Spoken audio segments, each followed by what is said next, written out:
রাজনীতি শুধু ক্ষমতার খেলা নয়, অর্থনীতি শুধু সংখ্যার মেলা নয়, সমাজনীতি কেবল তত্ত্বের জাল নয়, আর দুর্নীতি শুধু শিরোনামে আটকে থাকা গল্প নয়। যে কথাগুলো আমরা প্রতিদিন শুনি কিন্তু সহজভাবে বুঝতে পারি না, যে সিদ্ধান্তগুলো আমাদের জীবন বদলে দেয় কিন্তু কেউ সহজ করে বলে না। এখানে আমরা চেষ্টা করব জটিল কথাকে সহজ ভাষায় ব্যাখ্যা করতে, অস্পষ্ট বিষয়কে স্পষ্ট করে তুলে ধরতে। এখানে কথা হবে সহজে, প্রশ্ন হবে সোজা সাপটা, যেন আপনি সহজে বুঝতে পারেন, ভাবতে পারেন এবং সঠিক সিদ্ধান্ত নিতে পারেন। আমন্ত্রণ কঠিন কথা সহজে অনুষ্ঠানে, সাথে আছি তানিয়া হারুন। সফরের দ্বিতীয় দিনে মালয়েশিয়ার প্রধানমন্ত্রীর সঙ্গে বৈঠক করেছেন প্রধানমন্ত্রী তারেক রহমান। তিনি বাংলাদেশি কর্মীদের জন্য মালয়েশিয়ার শ্রমবাজার পুনরায় চালু করা, অভিবাসন ব্যয় কমানো ও নিরাপদ কর্মপরিবেশ নিশ্চিত করার আহ্বান জানিয়েছেন মালয়েশিয়ার প্রধানমন্ত্রীকে।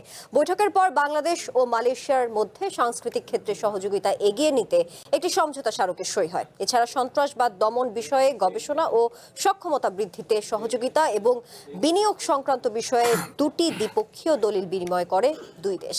একই সঙ্গে বাণিজ্য, বিনিয়োগ, প্রযুক্তি, জ্বালানি, শিক্ষা, প্রতিরক্ষা সহ বিভিন্ন খাতে সহযোগিতা বাড়াতে সম্মত হয়েছে বাংলাদেশ ও মালয়েশিয়া। কেমন হলো প্রধানমন্ত্রীর প্রথম সফর? বাংলাদেশ এই সফরে কি কি পেল? এসব নিয়েই আজকের কঠিন কথা সহজে।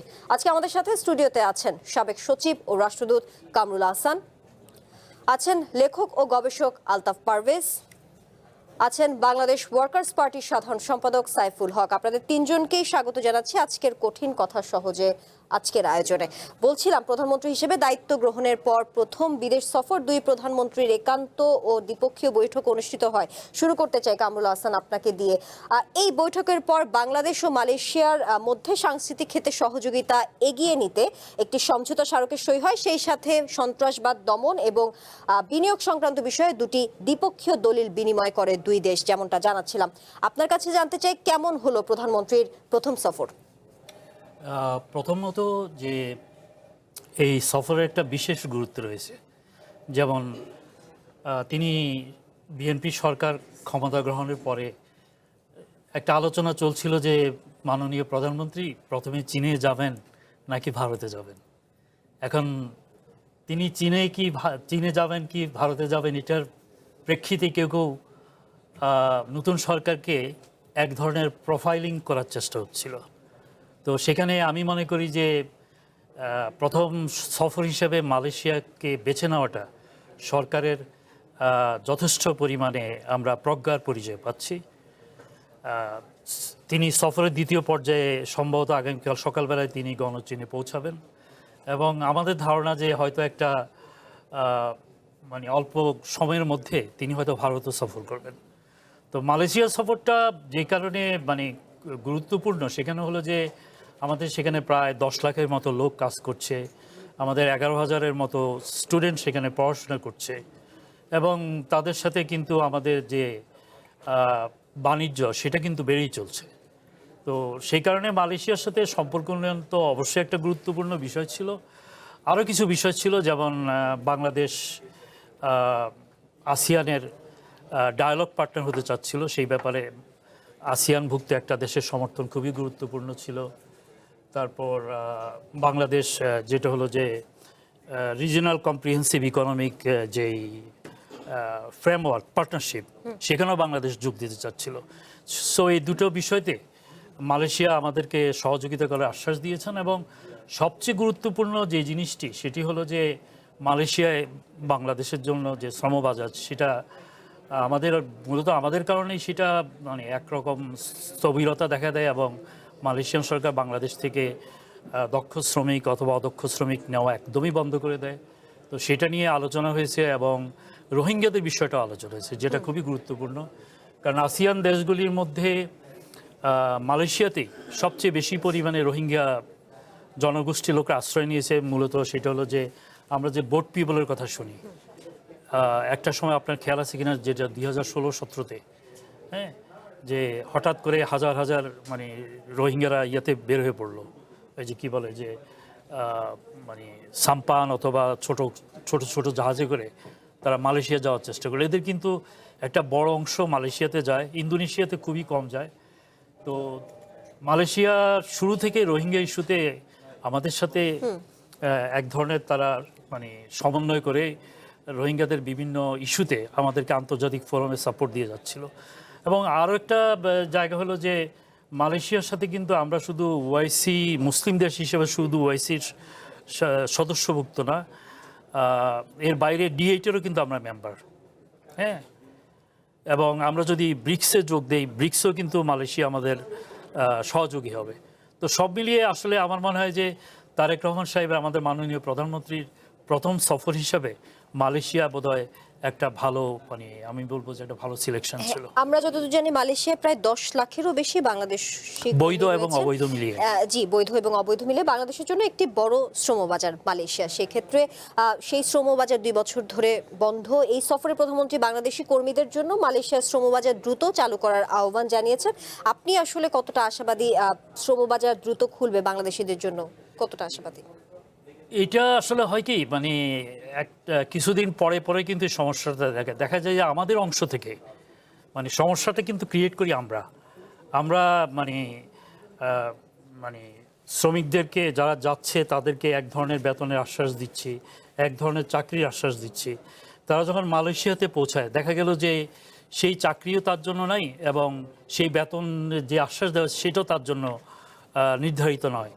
তো এই সমস্ত কারণে তো মালয়েশিয়াতে, বাংলাদেশে যেমন আপনারা দেখেছেন যে যারা যেতে পারেনি অথবা যারা টাকা দিয়েছিল যেতে পারেনি, এদেরকে নিয়ে যেমন একটা অস্থিরতা, মালয়েশিয়াতেও কিন্তু বাংলাদেশিদেরকে নিয়ে কিন্তু প্রচুর অস্থিরতা ক্রিয়েট হচ্ছে।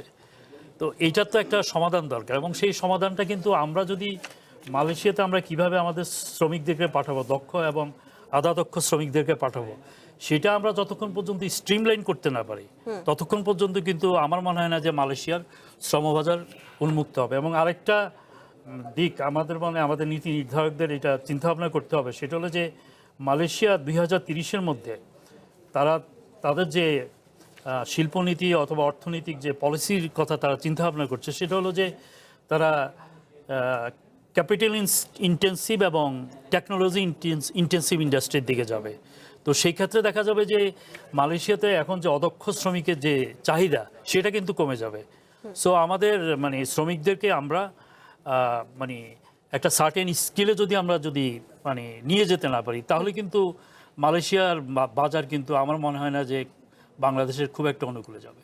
জি, আলতাফ পারভেজ, মালয়েশিয়ার প্রধানমন্ত্রী আনোয়ার ইব্রাহিম বলেন মালয়েশিয়ার কর্মী দরকার, কিন্তু তার চেয়েও জরুরি হলো কর্মী এবং তাদের পরিবারের সুরক্ষা, কারণ এই খাতটি নিয়ে অনেক বিতর্ক এবং উদ্বেগ সবসময় সৃষ্টি হয়। মালয়েশিয়ার শ্রমিক দরকার এবং আমাদের যথেষ্ট শ্রমিক আছে, তাও কেন আসলে 2024 সালের 1 জুন থেকে মালয়েশিয়ার বাজেটটি আমাদের জন্য বন্ধ? কেন এই ধরনের সংকট আসলে তৈরি হলো? এটার জন্য পুরোপুরি আমরাই দায়ী। দেখুন, মালয়েশিয়ায় বাংলাদেশের শ্রমিক পাঠানোর ক্ষেত্রে এখন যে বন্ধ অবস্থা চলছে, আগেও এরকম হয়েছে এবং মালয়েশিয়া সেই নিষেধাজ্ঞা তুলে নিয়েছিল। কিন্তু আমাদের এই খাত, মানে যারা শ্রমিক পাঠায়, রিক্রুটিং এজেন্সি, এবং এই যে পুরো খাতটা চরম দুর্নীতিগ্রস্ত। ফর্মালি হয়তো কাগজে পত্রে একজন শ্রমিক যাওয়ার ক্ষেত্রে 70-80 হাজার টাকা খরচ লাগার কথা, সেখানে লেগে যায় 3-4 লাখ টাকা। তারপরে অন্য অন্য সমস্যা তো আছেই।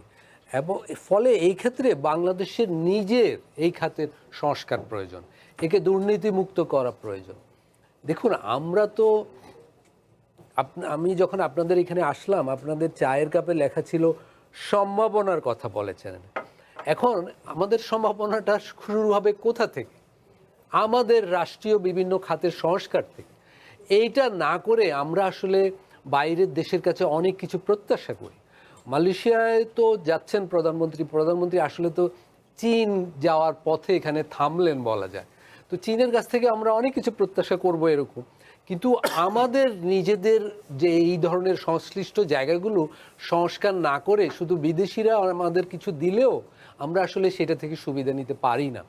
শ্রমের ক্ষেত্রেও মালয়েশিয়া যদি এটা তুলেও নেয়, তাও আমরা আসলে আবারও এই নিষেধাজ্ঞা চলে আসতে পারে আমাদের ওই দুর্নীতির কারণে। আরেকটা বিষয় আপনি যেটা বললেন, সন্ত্রাসবাদ দমনেও একটা দলিল দেওয়া হয়েছে। দেখুন, মালয়েশিয়ায় প্রবাসী বাংলাদেশিদের মধ্যে অন্তর্বর্তীকালীন সরকার আমলে কিন্তু একটা জঙ্গি যোগসূত্র বের হয়েছিল, অনেককে মালয়েশিয়া সরকার শনাক্ত করেছিল। আমাদের সরকার কিন্তু এটা ধামাচাপা দিয়ে দিল। তার মানে আমরা এগুলা ওই যেই প্রয়োজনীয় সংস্কারগুলো প্রয়োজন হয় বিভিন্ন সময়, সেগুলো এগোই না। মানে মালয়েশিয়া তো আমাদের নিয়ে উদ্বিগ্ন থাকে, একদিকে আমাদের এই খাতের দুর্নীতি, আরেকদিকে যদি সন্ত্রাসবাদ জনিত সমস্যা থাকে ওইখানে শ্রমিকদের মধ্যে, সেটাও তাদের মধ্যে উদ্বেগের তৈরি করে। ফলে এই ক্ষেত্রে আমি বলবো সম্ভাবনাটা কাজে লাগানো যাবে যদি আমরা নিজেরা এই খাতগুলোকে দুর্নীতিমুক্ত করি আর কি। জি, সাইফুল হক, 2022 সাল থেকে 2024 সালের 31 মের পর পর্যন্ত বাংলাদেশে মালয়েশিয়ায় শ্রমিক পাঠিয়ে মানব পাচার, চাঁদাবাজি, অর্থ পাচারের অভিযোগ এনে 103 জনের বিরুদ্ধে ঢাকার পল্টন থানায় মামলা করেন জনশক্তি রপ্তানিকারী প্রতিষ্ঠান আফিয়া ওভারসিজের মালিক আলতাফ খান। 2024 সালের 6 সেপ্টেম্বর করা ওই মামলার বাদী নিজেই কাউন্টার সেটিং এর মাধ্যমে মালয়েশিয়ায় মানব পাচার করতেন বলে অভিযোগ রয়েছে। যেসব জনশক্তি রপ্তানিকারী প্রতিষ্ঠান মানব পাচার, চাঁদাবাজি কিংবা এই যে অর্থ পাচারে জড়িত থাকে, আসলে তাদের বিরুদ্ধে সরকার কতটা কঠোর, কিংবা এই ধরনের অনিয়ম যাতে না হয় সেই ক্ষেত্রে সরকার কি সুষ্ঠুভাবে বা যথেষ্টভাবে তদারকি করছে কিনা, বা আপনিও কি একই মত যেমনটা আলতাফ পারভেজ বলছিলেন যে বাংলাদেশে আসলে নিজেদের সংস্কার আসলে এই খাতে প্রয়োজন, দুর্নীতিমুক্ত করা প্রয়োজন, তারপরও আসলে আমরা সেইভাবে প্রত্যাশা করতে পারি বাইরের দেশ থেকে? বাংলাদেশে এলো এই প্রথম touchless RAK sensation water closet. জি, আপনাকে ধন্যবাদ প্রিয় ভাজন দিয়ে আলোচক, দর্শক শ্রোতা যারা আপনারা দেখছেন, আপনাদেরকেও সালাম এবং শুভেচ্ছা জানাই। মালয়েশিয়াতে যেটা শুনলেন যে আমাদের 9 লক্ষ তো শ্রমিক আমাদের ডকুমেন্টেড, আনডকুমেন্টেড আরও লক্ষাধিক আমাদের যে শ্রমিক, তো এটা তো, এবং আমাদের বাইরে আমাদের যে শ্রমশক্তি তার বলা হচ্ছে প্রায় 37% এককভাবে মালয়েশিয়াতেই তারা এখন আছেন। সম্ভবত আমার কাছে পুরো হিসাবটা নাই, 1000-এর উপরে হবে এখন বাংলাদেশের শ্রমিকরা যারা এখন মালয়েশিয়ার বিভিন্ন জেলে, বিভিন্ন কারাগারে যারা এখন অন্তরীণ আছেন। এবং আমি মনে আছে আমি যখন আজ থেকে 15, 20, 25 বছর আগে, 30 বছর আগে আমি এসব দেশে আমাদের পার্টির কারণে বা আমি আমার সংগঠনের প্রয়োজনে গেছি, আনডকুমেন্টেড শ্রমিকদেরকে নিয়ে আমি একবার মালয়েশিয়াতেও একবার গিয়েছিলাম। এই আনডকুমেন্টেড যে শ্রমিকদের ইস্যু নিয়েও দেখলাম একটা সমাবেশ হলো। তো সুতরাং যেটা বললেন এগুলো একটা বড় কারণ, যেটা আপনি উল্লেখ করছিলেন যে এখানে যে কোম্পানিগুলো যারা নিয়ে যাচ্ছে তারা নিজেরাই হচ্ছে দুর্নীতিগ্রস্ত, তারা নিজেরাই অপরাধ প্রবণতাদের ভিতরে। এবং যদি আপনি এটা বলতে খুব দ্বিধা নেই, যদি আপনি এ ধরনের যদি 20টা সংগঠনের নাম বলেন, দেখা যাবে যে 15, 18টা, 17টাই হচ্ছে দুর্নীতিগ্রস্ত। এবং তার একটা তো আছে যে আপনার প্রকৃত যেটা খরচ তার চেয়ে 2 গুণ, 3 গুণ, 4 গুণ তারপর নিয়ে যাওয়া হচ্ছে। যে কমিটমেন্ট নিয়ে যে কোন কাজ হবে, কোন কোম্পানি কাজ করবে, কোথায় কাজ করবে, ওখানে যাওয়ার পরে পুরো পরিস্থিতিটা ভিন্ন। এমনকি ওখানে নামিয়ে দেওয়ার পরে রিক্রুটিং এজেন্সিজ বা সংস্থা যারা, তাদের কোনো প্রতিনিধিকেও পাওয়া যায়নি, এরকম অসংখ্য ঘটনা আছে।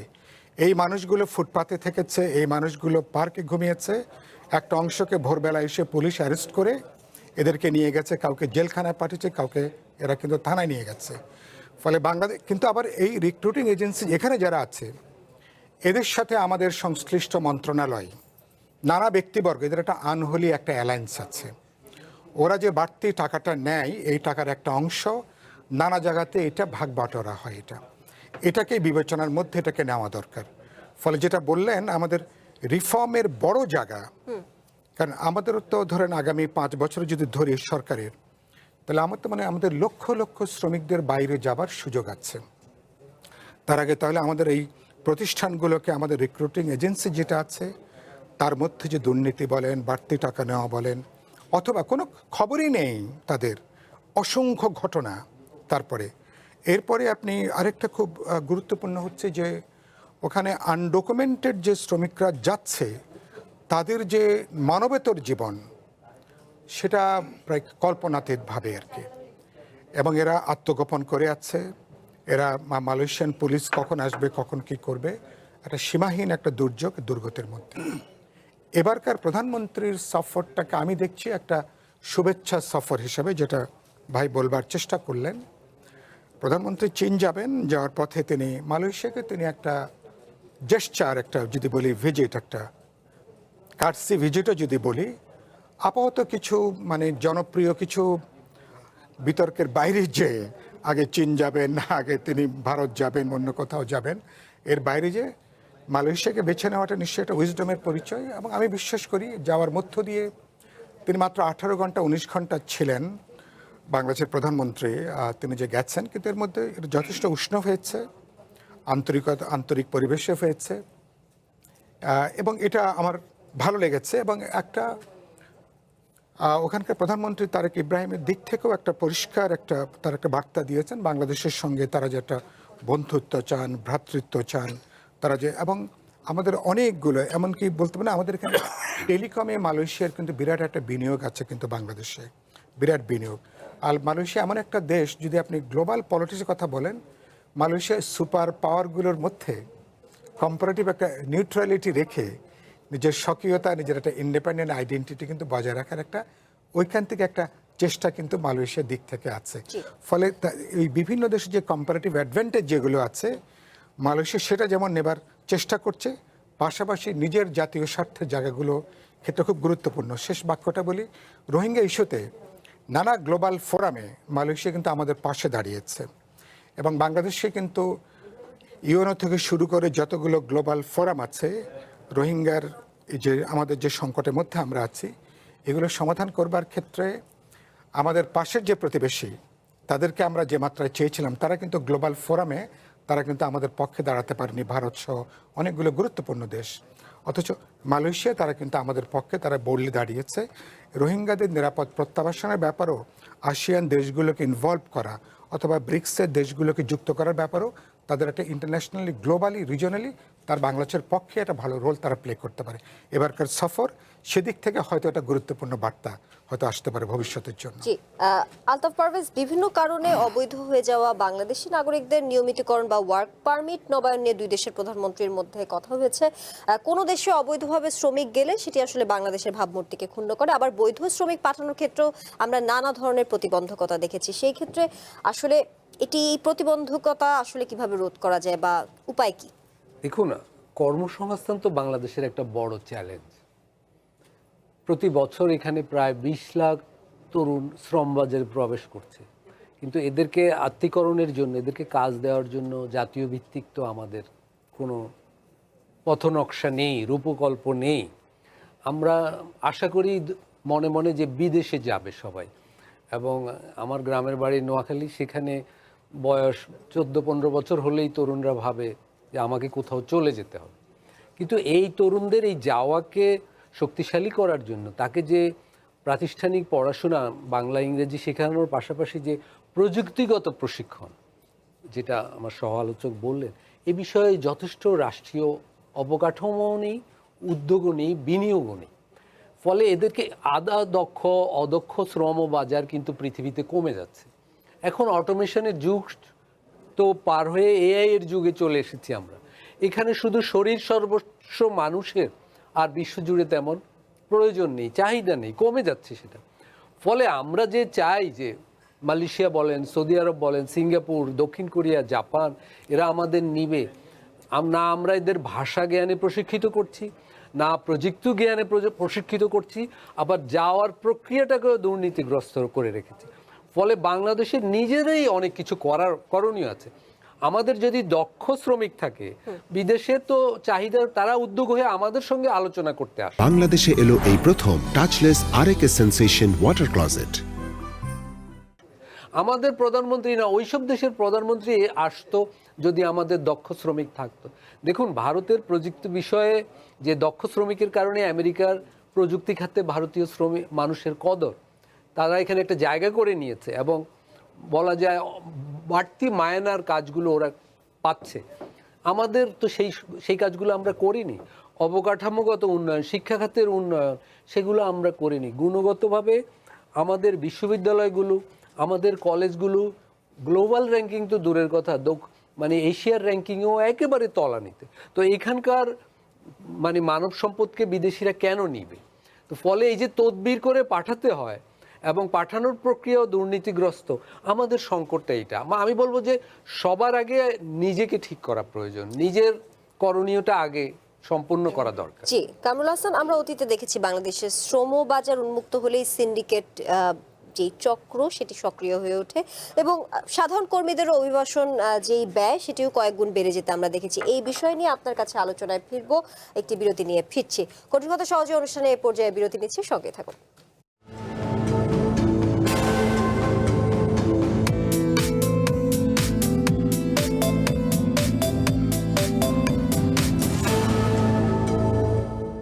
আবারও স্বাগত কঠিন কথা সহজে অনুষ্ঠানে। কামরুল হাসান, যেমনটা বিরতির আগে আপনার কাছে বলছিলাম, আমরা অতীতে দেখেছি যে মালয়েশিয়ার শ্রম বাজার যখন উন্মুক্ত হয়েছে তখনই দেখি যে সিন্ডিকেট চক্র সক্রিয় হয়ে ওঠে এবং তার কারণে সাধারণ কর্মীদের যে অভিবাসন ব্যয় সেটি কয়েক গুণ বেড়ে যায়। সেক্ষেত্রে এই সিন্ডিকেটের মূল হোতাদের আসলে কেন ধরা যায় না, বা এই সিন্ডিকেটের পেছনে আসলে কারা থাকে, বা যদি একটু অন্য প্রসঙ্গে বলি যে কোনো রাজনৈতিক শক্তির সংশ্লিষ্টতা কি আপনি ফিল করেন কিনা? দেখেন, মানে মালয়েশিয়াতে যে সংকট, বিশেষ করে শ্রমিকদের যে প্রতারিত হওয়ার যে ঘটনা, আপনি দেখবেন যে আমরা যদি 2001 থেকে যদি দেখি, দেখা গেল যে বাংলাদেশের প্রভাবশালী সংসদ সদস্যরা সব মানে ম্যান পাওয়ার বিজনেসের সাথে যুক্ত।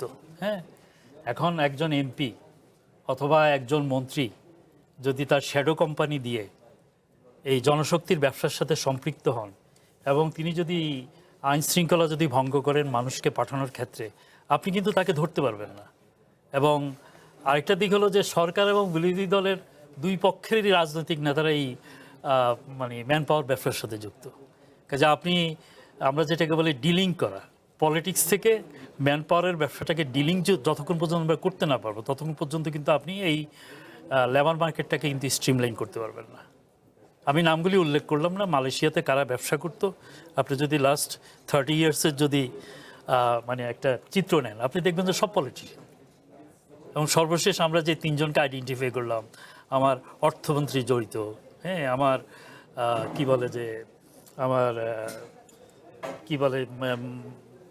এক্সপেক্টেড ওয়েলফেয়ার মিনিস্ট্রির মন্ত্রী জড়িত, আমার একজন প্রভাবশালী জেনারেল জড়িত। তো এরা যখন যুক্ত থাকে এদের বিরুদ্ধে কিন্তু মানে কোনো ব্যবস্থা নেওয়া যায় না। হ্যাঁ, এবং এরা মানে ভিন্ন দল করলেও ম্যান পাওয়ারের ব্যবসার ক্ষেত্রে কিন্তু তারা মোটামুটিভাবে একটা টিমের মতো কাজ করে। কাজে আমাদেরকে বোধহয় ওই জায়গাটার মধ্যে বোধহয় একটু গুরুত্ব দিতে হবে। সেটা হলো যে এই জনশক্তি রপ্তানির যে ব্যবসা, সেই ব্যবসা থেকে মানে রাজনীতিবিদদেরকে সরাতে হবে। জি, আলতাফ পারভেজ, বিদেশি বিনিয়োগের ক্ষেত্রে আমলাতান্ত্রিক জটিলতা, রাজনৈতিক সহিংসতা কিংবা অনুন্নত অবকাঠামো, এই ধরনের নানা ধরনের আসলে বাধা রয়েছে। সেক্ষেত্রে যে কারণে আসলে দেখেছি আমরা বিদেশি বিনিয়োগকারীরা বাংলাদেশে বিনিয়োগ করতে খুব একটা আগ্রহ নানা ক্ষেত্রে দেখান না। কি বাংলাদেশকে আসলে কিভাবে এই বিনিয়োগ বান্ধব হিসেবে গড়ে তোলা যায়? রাজনৈতিক সদিচ্ছা কতটা জরুরি, যেমনটা আলোচনা করছিলাম কামরুল হাসানের সাথে, আপনার মতামত কি বলেন? দেখুন, আমাদের দেশে তো এই মুহূর্তে এটা আমাদের অভ্যন্তরীণ রাজনীতির সামনেও এবং আমাদের পররাষ্ট্র নীতির জন্য প্রধান চ্যালেঞ্জ হলো অর্থনীতি চাঙ্গা করা। আমাদের অর্থনীতির অবস্থা ভালো নয়, যে যতই বলুক, এবং সেখানে তাহলে কর্মসংস্থান বাড়াতে হলে বিনিয়োগ লাগে। কিন্তু আমাদের একটা মনস্তত্ত্ব তৈরি হয়েছে যে বিদেশি বিনিয়োগের মধ্য দিয়েই এই কর্মসংস্থান বাড়বে। বিনিয়োগ কিন্তু দেশের বিনিয়োগকারীদের দ্বারা হতে পারত, কিন্তু আমাদের রাজনীতি ব্যাংকগুলোর কি দশা করেছে সেটা তো আমরা সবাই জানি। প্রায় 60 ভাগ ব্যাংক এবার ক্যাপিটাল মার্কেটে তার শেয়ার হোল্ডারদের ডিভিডেন্ডে দিতে পারেনি। 60% ঋণ খেলাপি হয়ে আছে। এবং এই যে ঘটনাগুলো ঘটছে, আমাদের একটা সবচেয়ে বড় প্রাইভেট ব্যাংক নিয়ে গত 2-3 সপ্তাহ জুড়ে কি হচ্ছে আমরা দেখেছি, এবং দেখা যাচ্ছে এই সংকটগুলোর সাথে রাজনীতি জড়িত।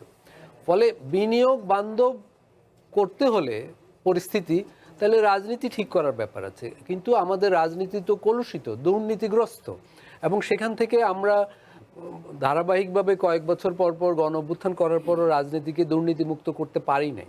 এখন বিনিয়োগ বান্ধব করতে হলে দেখুন, বিনিয়োগকারীরা যখন আসে, বিদেশিরা বলে তার একটা, মনে করেন বিনিয়োগের জন্য একটা জমি দরকার।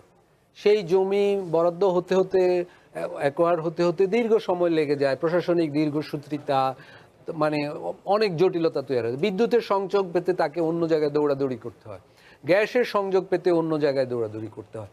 আপনি বিদেশিদের কি বলবো, আমাদের দেশের বিনিয়োগকারীরা গত কয়েক মাস ধরে আমি একাধিক প্রেস কনফারেন্স শুনেছি, কারখানা আছে, শ্রমিক আছে, উৎপাদন হচ্ছে না, গ্যাস সংযোগ নাই, অনিয়মিত বিদ্যুতের অনিয়ম, চাঁদাবাজি, এত কিছুর মধ্যে আসলে দেশীয় বিনিয়োগকারীরাই তো উৎসাহ বোধ করছে না। বিদেশি বিনিয়োগকারীদের ভাবছি আমরা নিয়ে আসবো। ফলে এই যে বিনিয়োগের জন্য বিনিয়োগ বান্ধব যে পরিবেশ, সেইটা খুব গুরুত্বপূর্ণ। সেইটা কিন্তু আমরা আজও করতে পারিনি। কিন্তু আমরা ওই মৌলিক কাজগুলো না করে আমরা আসলে যেই প্রত্যাশাটা করি সেই প্রত্যাশাটা আসলে বাস্তবে ফল দেয় না। আপনি দেখবেন যে অন্তর্বর্তীকালীন সরকার আমলে বিনিয়োগের ক্ষেত্রে কিন্তু বিশেষ বিশেষ ড্রাইভ দেওয়া হয়েছিল, কিন্তু সেগুলো কিন্তু খুব ফলপ্রসূ হয়নি। বরং গত 2 বছরে অন্তত বিনিয়োগ সবচেয়ে অর্থাৎ কম। ফাউন্ডেশনটা আসলে আগে তার আমাদের মানে আমরা আমাদের যে করণীয় কাজগুলো, জমি বিনিয়োগের মানে শিল্প কারখানার জন্য জমি, দক্ষ শ্রমিক, মনে করেন একটা উন্নত কারখানা স্থাপন করতে একজন চীনা বিনিয়োগকারী আসবে, উনি যেই শ্রমিকটা প্রত্যাশা করে, উনি যেই জমিটা প্রত্যাশা করে, উনি যে গ্যাস সংযোগ বিদ্যুৎ সংযোগ প্রত্যাশা করে, যেই রাস্তা প্রত্যাশা করে মানে পণ্য পাঠানোর জন্য, সেই কোনোটাই তো নাই।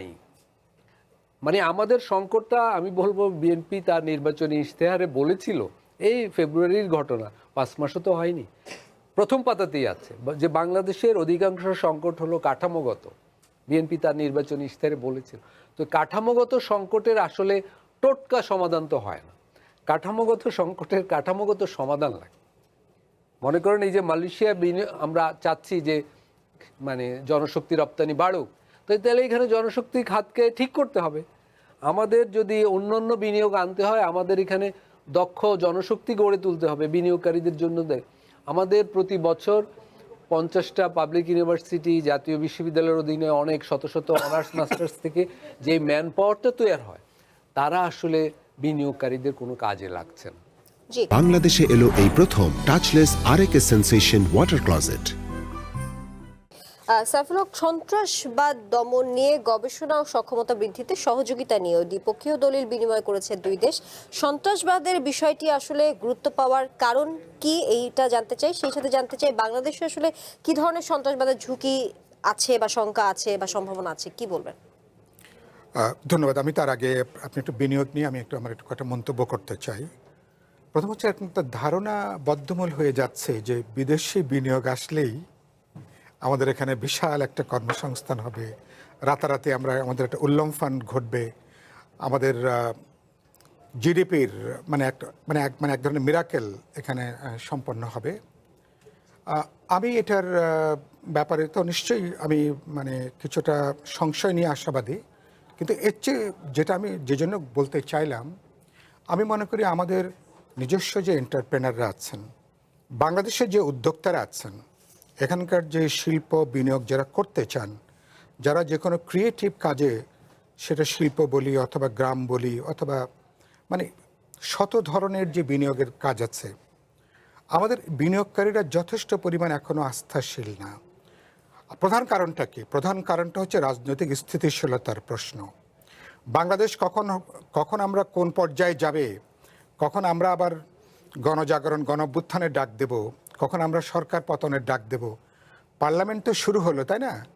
পার্লামেন্ট শুরু হওয়ার 10 দিন সম্ভবত মধ্যেই এই সরকারকে ফ্যাসিবাদী হিসাবে আখ্যায়িত করে মাঠে কর্মসূচি দেওয়া হয়েছে, এবং আমরাও মাঠে বিভিন্ন কথাবার্তা আমরাও বলছি।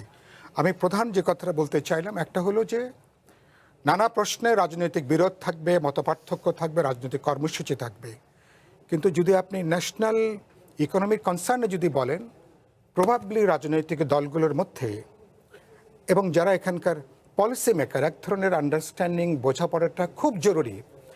আমি আমার অর্থনীতির প্রধান যে চালিকা শক্তিগুলোকে যথাসম্ভব এটাকে আমি আনডিস্টার্ব কীভাবে রাখা যায়। আলতাফ পারভেজ বললেন যে আমাদের এখানে বিনিয়োগের কী কী, উদ্যোক্তাদের কী কী সমস্যা।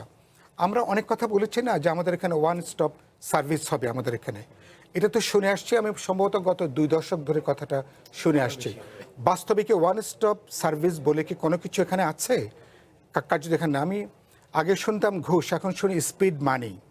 তো আপনি এবং এটা শুনতাম যে আগের জমানার গত অন্তর্বর্তী 1.5 বছরে শুনেছি স্পিড মানির পরিমাণ এবং তার ভলিউম নাকি অনেক বেড়েছে, এবং এটা যত দিন যাচ্ছে এটার ভলিউমটা বাড়ছে এটার। তো আপনি প্রধানত তাহলে ন্যাশনালি পলিটিক্যালি একটা কনসেনসাসের প্রশ্ন আছে, নাম্বার 1। 2 হচ্ছে যে এখানে যদি রাজনৈতিকভাবে যদি এরকম একটা পরিবেশ যদি না থাকে, তো বিনিয়োগকারী বিনিয়োগটা করবে কেন? সেটা তার বর্ধিত মুনাফার জন্য সে কিন্তু বিনিয়োগ করবে।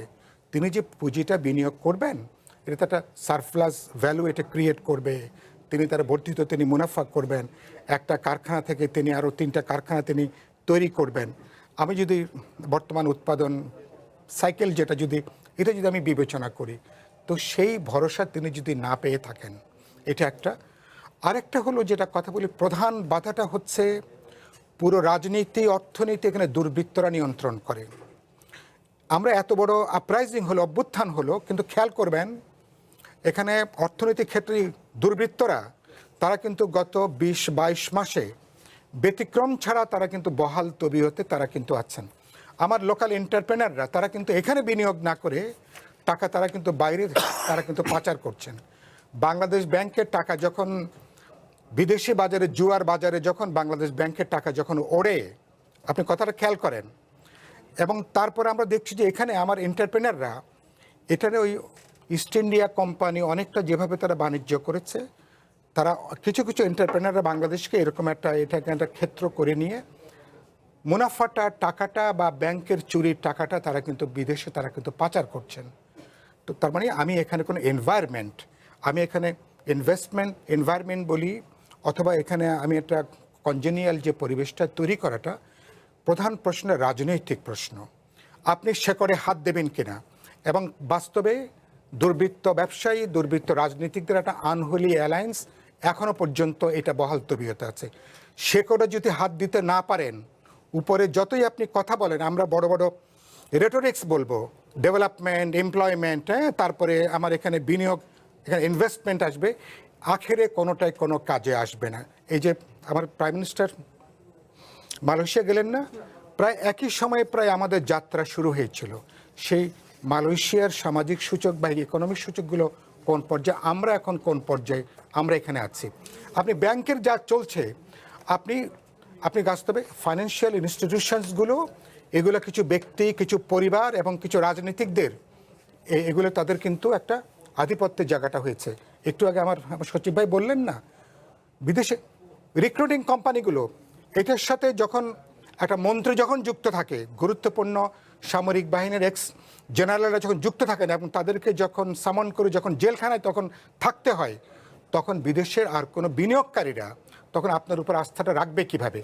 আপনাকে কিছুটা অজনপ্রিয় কাজে আপনাকে হাত দিতে হবে, কিছুটা ড্রাস্টিক ডিসাইসিভ কিছু পদক্ষেপ আপনাকে গ্রহণ করতে হবে। আপনি অ্যাপারেন্টলি আপনি হাতে তালি পাবেন না, কিন্তু দেশের জন্য, মানুষের জন্য, ভবিষ্যতের জন্য, বিনিয়োগের জন্য, কর্মসংস্থানের জন্য এরকম আপনি এবং আপনাকে নিজের ঘর থেকে কাজটা আগে শুরু করতে হবে এটা। ফলে বিএনপির জন্য এটা বড় একটা চ্যালেঞ্জ। এবার যে সরকার ফেলছেন, মানুষের বিপুল প্রত্যাশা, কর্মসংস্থান হবে, ইনভেস্টমেন্ট এখানে তৈরি হবে, কিন্তু অনেকগুলো অজনপ্রিয় কাজ, সিদ্ধান্ত ডিসাইসিভলি সরকারকে গ্রহণ করতে হবে।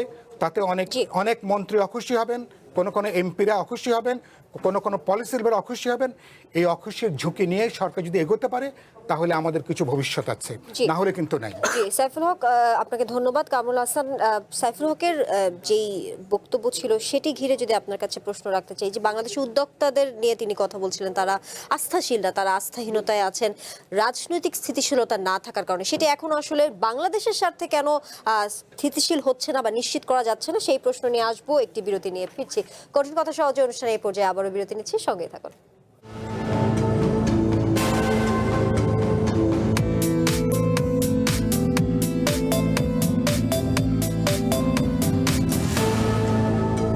আবারও স্বাগত কঠিন কথা সহজে অনুষ্ঠানে। কামরুল হাসান, বিরতির আগে আপনার কাছে প্রশ্ন রেখেছিলাম, সাইফুল হক কিছু বিষয় নিয়ে তিনি বক্তব্য রেখেছেন, কিছু বিষয় কোট করেছেন। তার মধ্যে একটি হচ্ছে বাংলাদেশের যে উদ্যোক্তারা আছেন তারা আসলে আস্থাহীনতায় ভুগছেন, তারা যথেষ্ট আস্থাশীল না।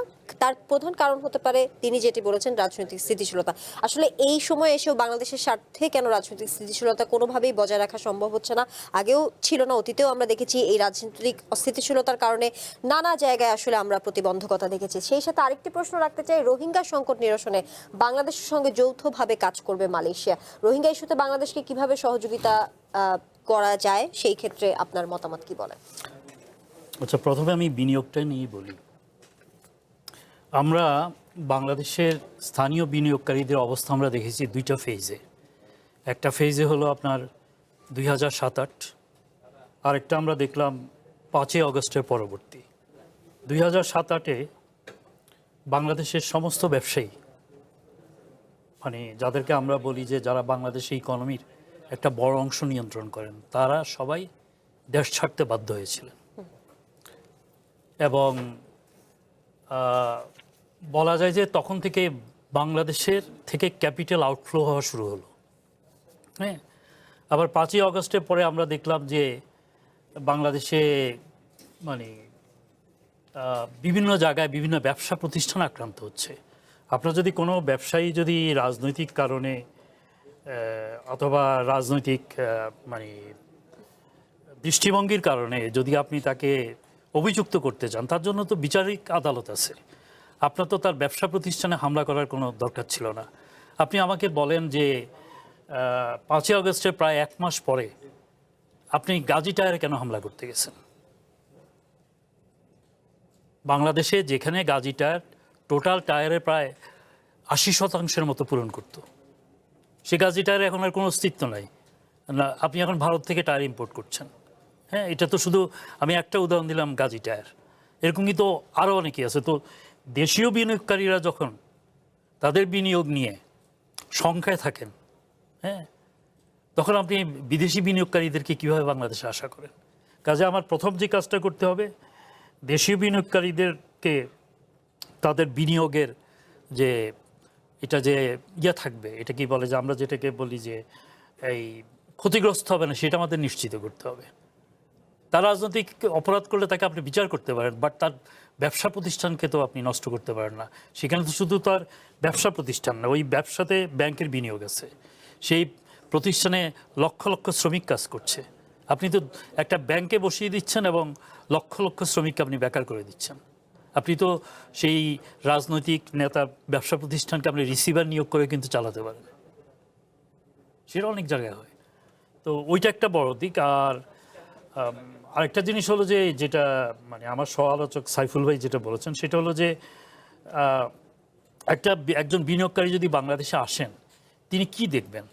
তিনি দেখবেন যে যোগাযোগ ব্যবস্থা ভালো কিনা, তারপরে মানে আনইন্টারাপ্টেড পাওয়ার সাপ্লাই আছে কিনা, গ্যাস সাপ্লাই আছে কিনা, হ্যাঁ, শ্রমিক অসন্তোষ আছে কিনা। হ্যাঁ, তো এই জিনিসগুলি যতক্ষণ পর্যন্ত আমরা নিশ্চিত করতে না পারবো, ততক্ষণ পর্যন্ত কিন্তু হবে না, মানে আপনার বিনিয়োগ আসবে না। আপনি এই বিদ্যুৎ কেন্দ্রের পর বিদ্যুৎ কেন্দ্র বানিয়ে যাচ্ছেন, আমি পাওয়ার স্টেশনের কথা বলছি, আপনি ট্রান্সমিশন লাইন করছেন না। হ্যাঁ, আমাদের অনেক জায়গাতে বিদ্যুৎ আপনারা ক্যাপাসিটি অনুযায়ী উৎপাদনে যেতে পারছি না, কারণ আমার বিদ্যুৎ উৎপাদন করলে তো সেটা আমার ট্রান্সমিশন লাইনে দিতে হবে।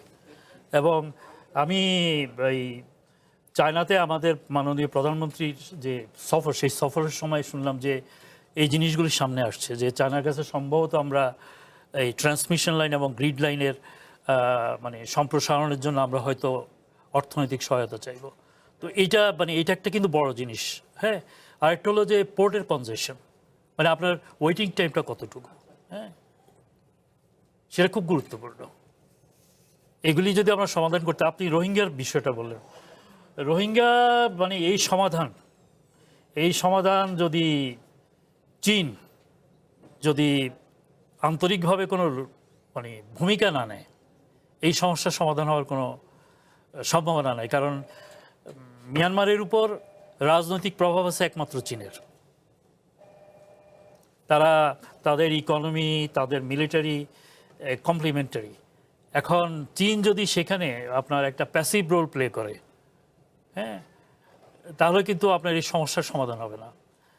মানে ইন্টারন্যাশনাল ফোরামে মালয়েশিয়া আমাদের সাথে সহমর্মিতা প্রকাশ করছে, আমরা যেই উদ্যোগগুলি নিচ্ছি সেইটাকে তারা সমর্থন করছে, তাতে আমাদের এই রোহিঙ্গা ইস্যুতে আমাদের আন্তর্জাতিক সমর্থন বাড়ছে এবং একটা বড় মুসলিম দেশ সমর্থন করছে, সেটা একটা বড় দিক। কিন্তু আপনার এখানে মূল ভূমিকাটা পালন করতে হবে চীনকে। জি, আলতাফ পারভেজ, দক্ষিণ পূর্ব এশিয়ার জোট আসিয়ানের সেক্টরাল ডায়ালগ পার্টনার হওয়ার আগ্রহ প্রকাশ করেছে বাংলাদেশ। সেই সঙ্গে সংস্থাটির আঞ্চলিক অর্থনৈতিক জোট রিজিওনাল কম্প্রিহেন্সিভ ইকোনমিক পার্টনারশিপ আইসিইপি এর যোগ দেওয়ার আগ্রহ দেখেছে ঢাকা। আসিয়ানের সেক্টরাল ডায়ালগ পার্টনার হওয়া বা এই যে আইসিআরসিইপি নিয়ে কথা বলছিলাম, সেখানে আসলে যোগ দেওয়া কেন এত বেশি গুরুত্বপূর্ণ? দেখুন, বাংলাদেশের তো 3 দিকে ভারত, একদিকে বর্মা। ভারতের সাথে তো আমরা সম্পর্কটা এগিয়ে নিতে পারছি না নানা চড়াই উতরাইয়ের কারণে। ভারতের একতরফা নানা আমি বলবো বড় ভাই সুলভ ভূমিকার কারণে মানে দ্বিপাক্ষিক সম্পর্কগুলা, জলের হিস্সা বলেন, সীমান্ত সমস্যা বলেন, সেগুলা কমার বদলে বাড়ছে এবং তারাই বাড়িয়ে চলেছে। তো বাংলাদেশের এখন ভালো অপশন হলো লুক ইস্ট, পূর্ব দিকে তাকানো, অর্থাৎ আসিয়ান মুখে হওয়া। কিন্তু সেখানেও তো আমাদের বর্মার সাথে আগে ভালো সম্পর্ক লাগবে। কিন্তু আমাদের এই সীমান্তেও আমরা একটা দুর্ভাগ্যের শিকার রোহিঙ্গা সমস্যার কারণে। দেখুন 2017-তে রোহিঙ্গারা আসলো, 9 বছর হয়ে গেল, কত দিকে সমস্যা দেখুন। আজ পর্যন্ত এই 9 বছরে রোহিঙ্গাদের নিয়ে আমাদের কোনো পলিসি নেই। আমরা কি এদের রেখে দেব, না এদের ভাগ করে বিভিন্ন দেশকে দিয়ে দেব, না ফেরত পাঠাবো? আপনি যে সকল সংশ্লিষ্ট দপ্তরে জিজ্ঞেস করুন, বলবে না আমরা তো কোনো পলিসি নেই, আমরা ঠিক জানি না, এটা উপর মহল জানে। উপর মহল কি জানে আসলে আমরা বুঝতে পারছি না। কারণ রোহিঙ্গাদের যদি পাঠানোই হবে, তাহলে এদের আমরা ভাষান্তরে কেন নিলাম আবার কিছু অংশ? আবার পাঠানোই যদি হবে, ক্রমাগত আসতে দিচ্ছি কেন? এই হলো একটা ব্যাপার। আবার এই 9 বছরে কিন্তু ওই সীমান্তের পুরো ব্যাপারটাই পরিবর্তন হয়ে গেছে। আরাকান কিন্তু আর বামারদের দখলে নাই, এটা রাখাইনদের দখলে চলে গেছে। তার মানে রোহিঙ্গাদের ফেরত পাঠাতে হলে এখন শুধু মানে নেপিদোর সরকারের সাথে আলোচনা করলে হবে না, আকিয়াবের সরকারের সাথেও আলোচনা করতে হবে, আরাকান আর্মির সাথেও একটা ভালো সম্পর্ক লাগবে, কারণ সেও এখন এখানে একটা অ্যাক্টর হয়ে গেছে। কিন্তু আরাকান আর্মির সাথে আমরা কি সম্পর্ক করব না এইটাও কিন্তু আমাদের কোনো পলিসি নেই। এবং বর্তমান সরকারের আসলে বাস্তবতা হলো, আমি নির্বাচনী ইশতেহার ইত্যাদি পড়ে দেখেছি, রোহিঙ্গা ইস্যু কোনো অগ্রাধিকার তালিকায়ও নেই। আমরা মালয়েশিয়ার সহায়তা চাচ্ছি, চীনের সহায়তা চাচ্ছি। চীন কিন্তু বার্মার আর্মি এবং আরাকান আর্মি দুটোরই পৃষ্ঠপোষক, ফলে এখানে চীনের ভূমিকা রাখার সুযোগ আছে। কিন্তু রোহিঙ্গাদের ফেরত পাঠাতে হলে তাদের তো বর্মায় নাগরিক অধিকার লাগবে এবং রাখাইনদের সাথে মিলেমিশে থাকার জন্য একটা সামাজিক সখ্যতা লাগবে। তো তার মানে এখানে নাগরিক একটা সংলাপ লাগবে। সেইটার চেষ্টা কিন্তু 9 বছরে আমরা করি নাই। ফলে এখানে চীনের সহায়তার পাশাপাশি বামার সেনাবাহিনী এবং আরাকান আর্মির সাথে একটা সম্পর্ক করার ব্যাপার আছে। এগুলা অনেক বড় কাজ, মানে বড় দায়িত্ব। আরেকটা অর্থনৈতিক প্রসঙ্গে আপনি যেটা বললেন, দেখুন আমরা বাংলাদেশ কি চায়, আমাদের নীতি নির্ধারকরা কি আসলেই অর্থনৈতিক জাগরণ চায় কি না, এটা সন্দেহ করার ব্যাপক কারণ আছে। আপনি দেখুন অন্তর্বর্তীকালীন সরকার আমলে যে 11টা কমিশন করা হয়েছিল সংস্কারের জন্য, তা 2টো ছিল অর্থনৈতিক সংস্কারের বিষয়। সেই পুরো 2 বছরে ওই অর্থনৈতিক সংস্কার কমিশনের 2টো প্রতিবেদনের 2টো লাইনও বাস্তবায়ন হয়নি। জাতীয় ঐকমত্য কমিশনে ওই অর্থনৈতিক সংস্কার প্রতিবেদনের 2টো জিনিসও সুপারিশ করা হয়নি। এই যে জাতীয় সনদ, যেটার উপর গণভোট হলো, যেটা নিয়ে অনেক আলোচনা, সেই সনদে কিন্তু অর্থনৈতিক সংস্কারের কোনো দিক নির্দেশনা বা গুরুত্বপূর্ণ সুপারিশ বা আইনের সংস্কার এগুলো নাই। বর্তমান সরকার যখন ক্ষমতা নিল, এটা ঠিক যে অল্প সময় পেরিয়েছে, কিন্তু অল্প সময়ে তো ওই অর্থনৈতিক সংস্কার প্রতিবেদনগুলো তো রাজনীতিবিদরা করে নাই, দেশের সেরা বাগা অর্থনীতিবিদরা তাদের অভিজ্ঞতার পুরোটা ঢেলে সেই সংস্কার কমিশনগুলো হয়েছিল। তার 2-4টা তো বাস্তবায়ন করা যেত, তার কিন্তু বাস্তবায়ন হলো না। তো আপনার অর্থনৈতিক সুশাসন ছাড়া, অভ্যন্তরীণ সমাজে যদি অর্থনৈতিক সুশাসন না থাকে, তো বিনিয়োগকারীরা তার বিনিয়োগ নিয়ে এখানে কি জন্য আসবে, কেন সেই ঝুঁকিতে ঢুকবে? ফলে আগে আমাদের নিয়ত ঠিক করা দরকার যে আমরা আসলেই দেশে অর্থনৈতিক সুশাসন চাই কিনা, অর্থনৈতিক খাতকে দুর্নীতিমুক্ত করতে চাই কিনা। নিয়ত ঠিক না করে তো এই দিক সেদিক দৌড়াদৌড়ি করে কোনো লাভ নেই আসলে। জি, সাইফুল হক, দক্ষিণ পূর্ব এশিয়ার জোট আসিয়ানের মাধ্যমে মিয়ানমারের সঙ্গে যোগাযোগ তাদের যুক্ত করা হবে বলে জানিয়েছেন দেশটির প্রধানমন্ত্রী আনোয়ার ইব্রাহিম। রোহিঙ্গা ইস্যু নিয়ে জাতিসংঘ ও অন্যান্য বহুপক্ষীয় ফোরামে সহযোগিতার বিষয়গুলো গুরুত্ব পেয়েছে। সেই ক্ষেত্রে মালয়েশিয়া যেসব আশ্বাস আমাদেরকে দিয়েছে বা যেই আমরা সই হয়েছে যেগুলো দেখেছি, সেক্ষেত্রে তা বাস্তবায়ন আপনি কতটা আশাবাদী বা কিভাবে বাস্তবায়ন হবে? আপনার এই প্রশ্নটা যাওয়ার আগে আপনি আমাকে একটা প্রশ্ন করেছিলেন, যেটা জঙ্গি ইস্যুতে আপনি একটা প্রশ্ন, সন্ত্রাসের। এবার আমাদের প্রধানমন্ত্রী এবং মালয়েশিয়ান প্রধানমন্ত্রীর মধ্যে যে সমঝোতা, তার মধ্যে সন্ত্রাসবাদের ব্যাপারে একটা যৌথভাবে ভূমিকা রাখার কথা। আমাদের এখানে আমাদের গণঅভ্যুত্থানের পরে এটাকে যে বাংলাদেশে একটা জঙ্গি উত্থান হয়েছে, বাংলাদেশে একটা ধর্মীয় চরমপন্থার উত্থান হয়েছে, এটা বিশ্বব্যাপী, এটা কিন্তু বড় ধরনের একটা ক্যাম্পেইন কিন্তু এখানে কাজ করে আসছে। এটা সবটাই প্রচারণা, এটা নিশ্চয়ই বলা যাবে না। এখানে আমার রাজনীতির প্যারাডাইম যে একটা দক্ষিণপন্থা যে উত্থান বা একটা ধর্মীয় চিন্তা, ধর্মীয় মতাদর্শ, এবং যারা আপনি বোঝেন গত 1.5 বছরে যদি বলি যে শতাধিক মাজার যখন ভাঙচুর হয়, আপনি কবর থেকে, মাজার থেকে লাশ তুলে যখন সেটাকে প্রকাশ্যে যখন পুড়িয়ে দেওয়া হয়, এবং পীর হিসাবে যারা পরিচিত সমাজে, যাদের এক ধরনের ইনফ্লুয়েন্স আছে, যাদেরকে যখন আপনি পিটিয়ে যখন আপনি মেরে ফেলেন, এর গ্লোবাল তার একটা কিন্তু বার্তা যাচ্ছে। এবং এটা আপনি করছেন কিন্তু আবার ধর্মের নামে আপনি করছেন, এগুলো করছেন ধর্মের নামে করছেন। তার অর্থটা কি? তাহলে ওই যে ক্যাম্পেইনটা আছে যে বাংলাদেশে আসলে যে অভ্যুত্থান হয়েছে, এর পিছনে একটা জঙ্গি মদদ, একটা জঙ্গি তৎপরতা।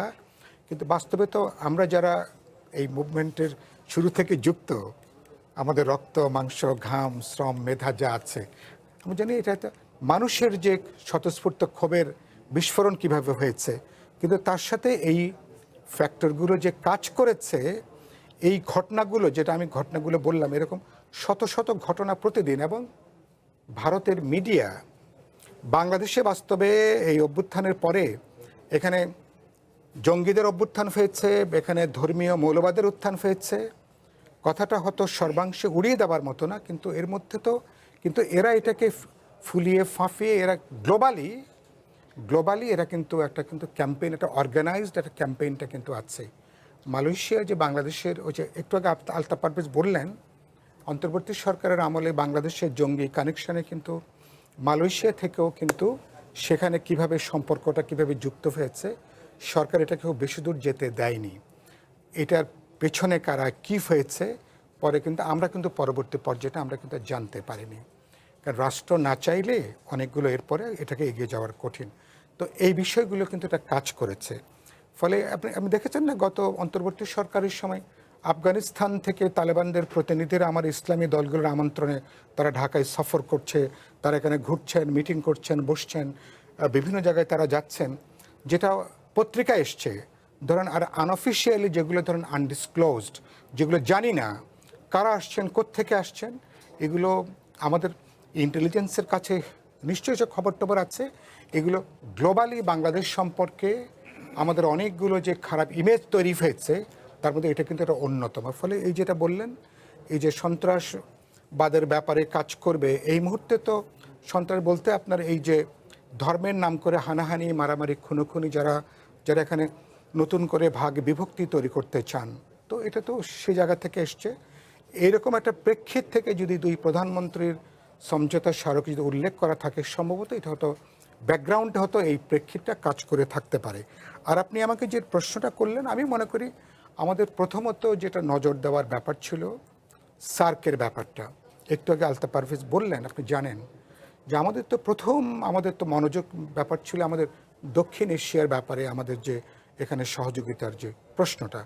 কিন্তু কেবলমাত্র ধরুন ভারতের প্রতিবেশী দেশগুলোকে অনুগত রাখার কারণের জন্য, এবং তারা একটা অনুগত একটা পররাষ্ট্রনীতি চাপিয়ে দিতে চান অন্যান্য দেশগুলোর উপরে, এই কারণের জন্য এটা কাজ করেনি।